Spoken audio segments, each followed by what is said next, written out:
Mga kapuso, mahigit 2 milyong pisong halaga ng hinihinalang shabu ang nabisto sa 5 drug suspect sa Angono, Rizal. Itinanggi ng 4 sa mga inaresto mga suspect na sangkot sila sa iligal na droga, habang tumanggi namang magbigay ng pahayag ang isa pang suspect.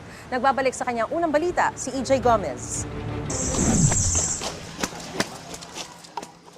Pasado alas 6 noong linggo sa Barangay San Isidro, Angono, Rizal, pinasok ng mga operatiba ang bahay na ito. Target nilang arestuhin ang 5 tulak umano ng iligal na droga. Kaya hindi dapat ang hindi magsalita. Kung ano man ang masasabihin, hindi pwedeng gamitin laban sa inyo dito sa coffee shopping, sa lahat ng dito sa coffee shop sa Pilipinas.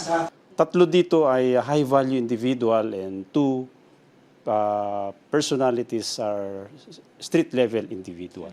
Sa pagpasok ng 2025, ito yung pinakamalaking drug confiscation na nakandak ng Rizal Police Provincial Office.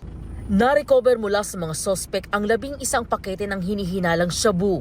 Tumitimbang ang mga ito ng humigit kumulang 400 gramo at nagkakahalaga ng mahigit 2.7 milyong piso.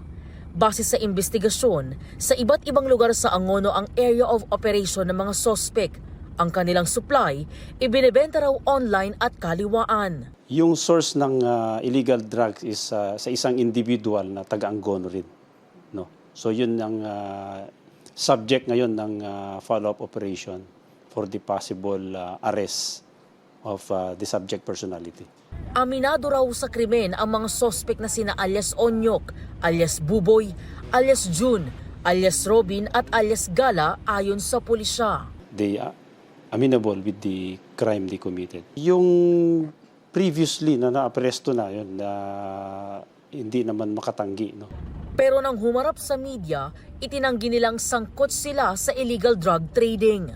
Anila, naghihintay lang sila ng trabahong gagawin bilang mga construction worker. Hindi po involved. Hindi po involved. Okay. So hindi po totoo?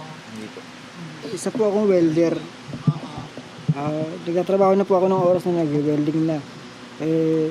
Nagkahuli yan. Hindi ko rin po alam yun na meron ganun doon.